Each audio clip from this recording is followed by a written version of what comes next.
لو بتدور على خروجه مريحة نفسيا وعائلية وجناين حلوة في كل حتة بمساحات خرافية وكمان حديقة حيوان مليانة بحيوانات شقية وتسلي نفسك شوية وتسوق البدلات المائية وتفرهد عيالك في ملاهي وندرلاند العالمية وبيت رعب وسينما 9 دي وحبة حاجات مسلية، كل الكلام ده هتلاقيه هنا في الحديقة الدولية. تعالوا نشوف كل حاجة مع بعض بالتفصيل، يلا بينا. في البداية بس زي ما قال لكم طائر البطريق كده بالظبط، دي قناتكم ريفيوهات الرحلات اللي بتهتم بريفيوهات الفنادق والرحلات وأماكن الخروج في مصر بكل مميزاتها وعيوبها. فلو مهتم بالكلام ده ما تنساش دوس سبسكرايب جنب طائر البطريق اللي بيبص لك تحت ده، ويلا بينا نكمل الفيديو مع بعض. الحديقة الدولية تعتبر من أكبر حدائق القاهرة وأرخصها. خروجة عائلية مسلية ومليانة حاجات كتيرة جوه، ممكن اليوم ما يكفيش أصلا إنك تبص على كل حاجة موجودة هنا.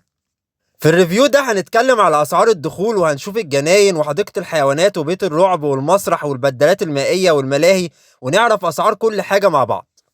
خلينا نبدأ أول حاجة باللوكيشن. الحديقة الدولية موجودة على شارع عباس العقاد مباشرة في مدينة نصر بعد التقاطع مع شارع مصطفى النحاس على طول. بالنسبة لأسعار الدخول، التيكت للفرد ب20 جنيه، ولو معاك عربية وهتدخل بيها جوه بيبقى الباركنج برضه ب20 جنيه. في باب خلفي برضو اللي انا دخلت منه ده بتلاقي كافيه شهر زاد اول ما بتدخل، والبوابه بتاعت عباس العقاد بتدخلك ناحيه ملاهي وندرلاند اللي هوريها لكم كمان شويه.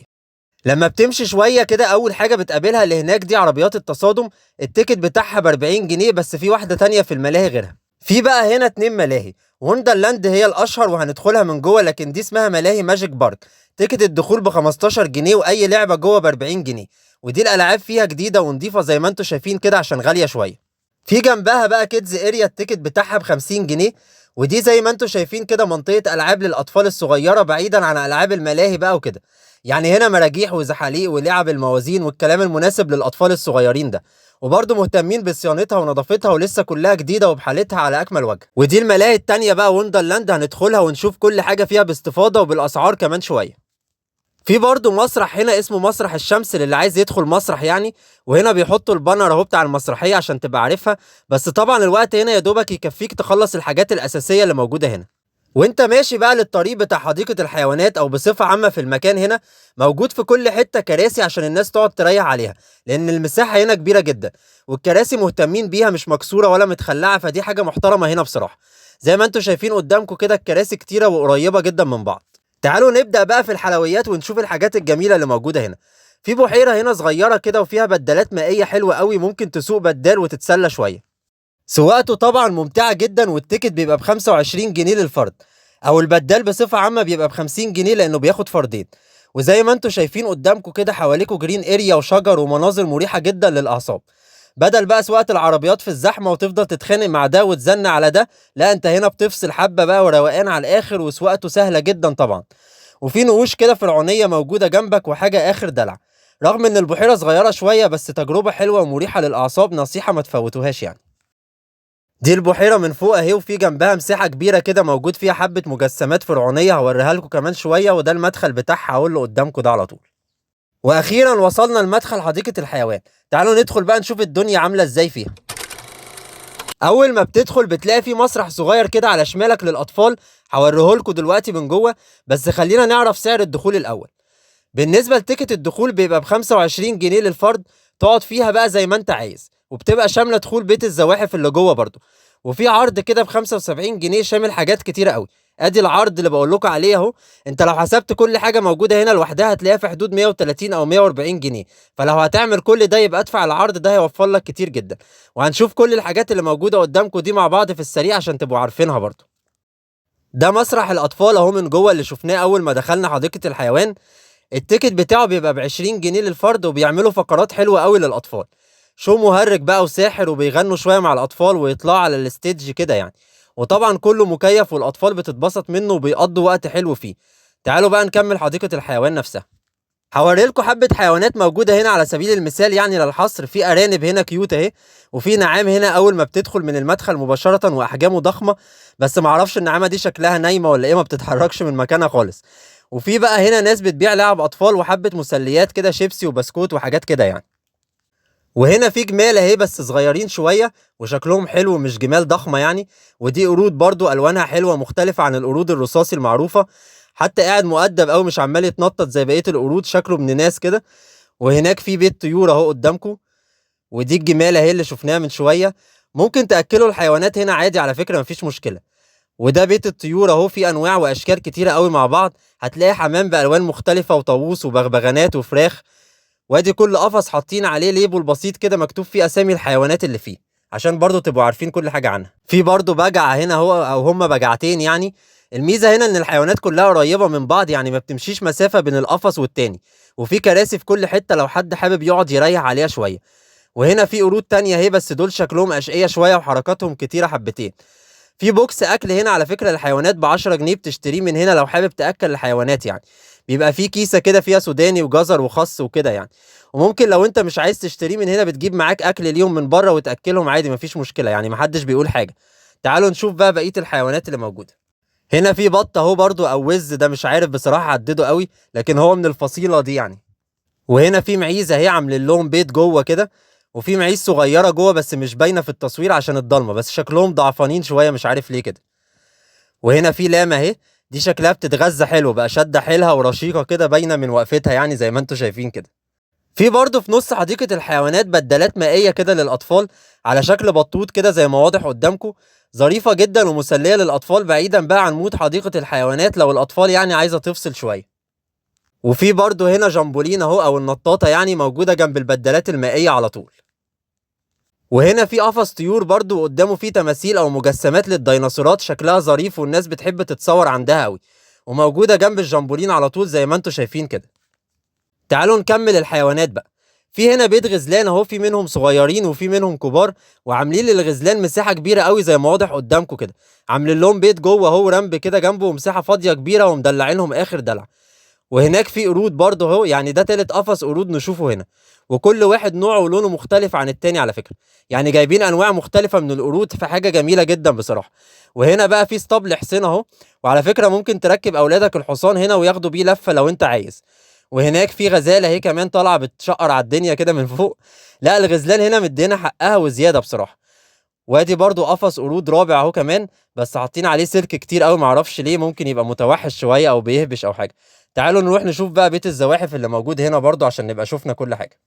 ده مدخل بيت الزواحف اهو. وفي هنا جنب المدخل معلقين ليبل كده لو حد عايز يتصور مع الحيوانات، التصوير ب20 جنيه. وادي هناك اهو في قفص قرود كمان، معرفش ايه حكايه القرود هنا كتير قوي يعني بصراحه. تعالوا ندخل بقى بيت الزواحف ونشوف من جوه. اول ما بتدخل بتلاقي فيه مجسمات صغيره كده لحيوانات وزواحف، في منهم معروف زي الثعالب والتماسيح. وفي حاجات غريبه عليا بصراحه معرفهاش، بس حاطين اساميهم اهو قدام كل حيوان عشان الناس تعرف دول ايه بالظبط. كلهم فاتحين بقهم كده كأنهم عايزين يفترسوك، بس لزاز يعني. وهنا في تعابين اهي حجمها كبير شويه الى حد ما. ادي اتنين قدامك اهو بانواع وبالوان مختلفه عن بعض. تعالوا نشوف جنبه برضو في ايه. دي فران اهي شكلها حلو برضو، مش زي الفران بتاعتنا اكيد.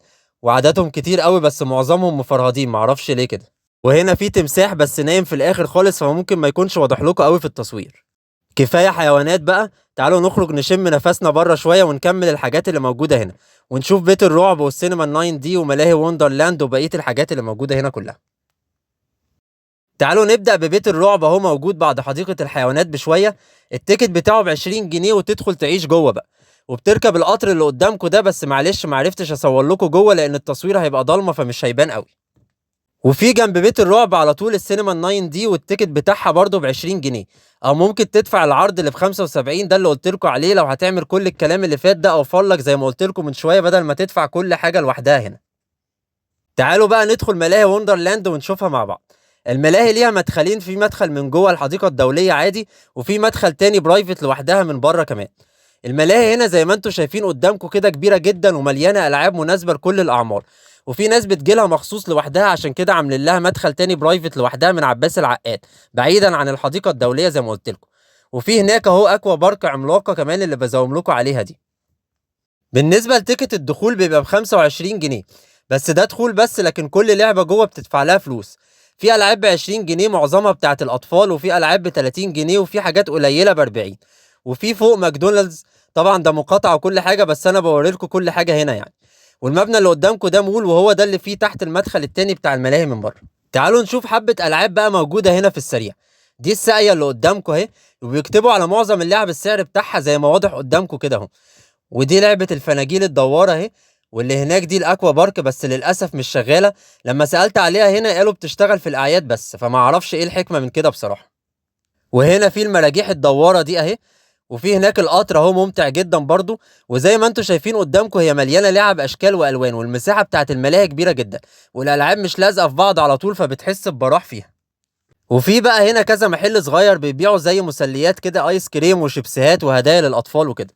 وبعض الالعاب الخطره بيكتبوا تحذيرات جنبها زي لعبه القطر اللي قدامكم دي ممنوعه اقل من 12 سنه مثلا، وحبه تعليمات كده عشان الناس تبقى عارفه قبل ما تركب اي لعبه.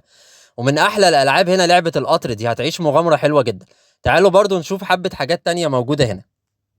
وده مثال للعب الاطفال اهي، لعبه بطوط دي المناسبه للاطفال الصغيرين. وفي الفناجيل اللي بتلف دي برضو.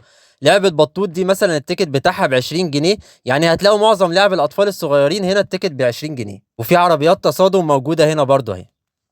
تعالوا نطلع بقى من الملاهي شويه. في جزء في الحديقه اللي قدامكم ده مكان هادي ومع نفسه كده، موجود جنب بحيره البدلات المائيه على طول. وده المدخل بتاعه هو شكل المعابد الفرعونيه شويه، ومعمول كده لان في مجسمات صغيره لحاجات فرعونيه زي الثلاث اهرامات هناك اهو، دي على شكل سواري كده. وفي مجرى مائي لطيف كده، واخره حاجه زي القناطر الخيريه في الاخر هناك اهي، لو شايفينها وسط الجناين والشجر اللي هناك ده.